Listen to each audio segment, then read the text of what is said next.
नमस्कार विद्यार्थी मित्रांनो, ग्रो अकॅडमी या यूट्यूब चॅनलवर तुमचे मनापासून स्वागत आहे। प्रिफरन्स लॉक करण्याबाबतचं एक महत्त्वाचा अपडेट आलेला आहे विद्यार्थी मित्रांनो। किती विद्यार्थ्यांनी आतापर्यंत प्रिफरन्स लॉक केलेले आहेत आणि किती विद्यार्थी अजून बाकी आहेत, किती विद्यार्थ्यांना कोणते प्रॉब्लेम येतात का, ओटीपी बाबत काही इश्यू आहेत का, प्रिफरन्स लॉक केले अशा पद्धतीने केले असतील तर 100% तुमचं स्वागतच आहे। माझे अनेक व्हिडिओ प्रिफरन्स या घटकावरच आहेत, तुम्ही मागे जाऊन ते व्हिडिओ बघू शकता। विद्यार्थी मित्रांनो, प्रिफरन्स लॉक केल्यानंतरची प्रोसेस काय असते त्याबद्दल सुद्धा व्हिडिओ येणार आहेत, त्यासाठी आपल्या चॅनलला सबस्क्राइब करायला विसरू नका। नमस्कार, सगळ्यांना एकच सल्ला देतो, हे 30,000 पद भरतीमध्ये जास्तीत जास्त आपल्याला प्रिफरन्स द्यायचे आहेत 100 आणि त्या 100 ही प्रिफरन्सचा उपयोग करून घ्या। तुमचे मार्क कमी असतील तरीही तुमचे चान्सेस वाढलेले असतील, लक्षात ठेवा।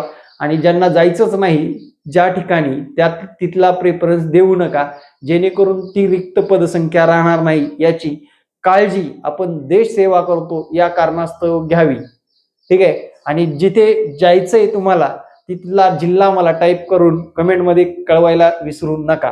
चला मित्रांनो, प्रिफरन्स बाबतचं महत्त्वाचा अपडेट काय आहे ते आजच्या या व्हिडिओमध्ये पाहणार आहोत।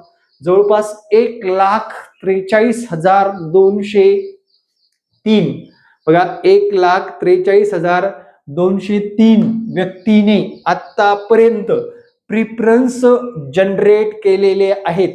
1,70,000 पैकी 1,43,000 लोकांनी प्रिफरन्स जनरेट केलेले आहेत। प्राधान्यक्रम किती लोकांनी दिले ते बघू आपण। प्राधान्यक्रम देणाऱ्या व्यक्तींची संख्या या ठिकाणी 12 तारखेला संध्याकाळी 11 वाजता किती होती ते पाहणार आहोत। विदाउट मध्ये लक्षात घ्या, विदाउट मध्ये जर बघितलं, विदाउट मध्ये प्रिफरन्स देण्यासाठी, प्राधान्यक्रम देण्यासाठी किती लोकांनी या ठिकाणी 1,16,719 लोकांनी प्राधान्यक्रम दिलेले आहेत। 1,33,638 वित्त साठी प्राधान्यक्रम दिलेले आहेत आणि 90,561 प्रिफरन्स लॉक झालेले आहेत। म्हणजे ते जवळपास सगळेच विथ इंटरव्ह्यू साठी लॉक झालेले प्रिफरन्स आहेत।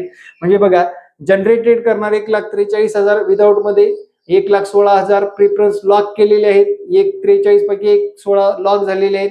प्रिफरन्स जनरेट केलेले आहेत 1,33,000 आणि 90,000 लोकांनीच लॉक केलेले आहेत। म्हणजे आता मला विथ मध्ये जायचंच नाही, काही झालं तरी लॉक केलंच नाही असे पण काही विद्यार्थी असतात, ज्या विद्यार्थ्यांना विथचे प्रिफरन्स दिले नाहीत तरीही त्याचं सिलेक्शन होऊ शकतं। अशा कॉन्फिडंट असणाऱ्या लोकांनी तिथे बघा, हा आकडा तुम्हाला लक्षात येईल।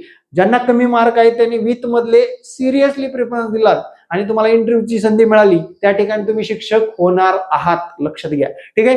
चला मित्रांनो, न्यूज बुलेटिन काय आले ते बघू। न्यूज बुलेटिनचं जर बघितलं, न्यूज बुलेटिन मध्ये महत्वाची गोष्ट अशी आलेली आहे, पेन कसा आला नाही माझा,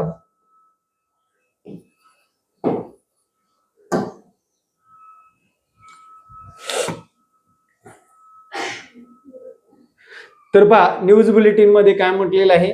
12 तारखेला संध्याकाळी लेट नाईट बघा, दिनांक 12/8/2026 रात्री 11 वाजता अपडेट आलेला आहे।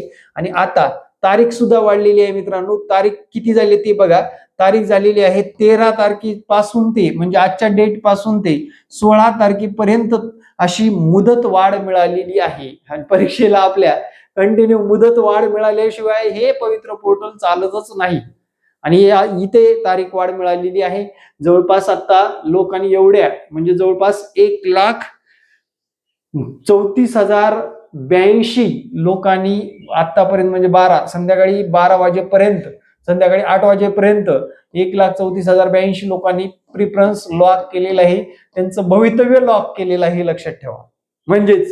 म्हणजे एका पदास किती कॉम्पिटिशन आहे, एका पदास 30,000 जर पकडून चाललो आपण, हे तीन कटून गेले, 3 1 3 3 1 3 10 त्रिक 30 आणि 10 त्रिक 30 परत 10 त्रिक 30 0ला 0, एकाच 10 कॉम्पिटिशन आलेला आहे मित्रांनो। एका पदाला आता सध्या 10 कॉम्पिटिशन आलेला आहे विदाउट मध्ये, लक्षात घ्या।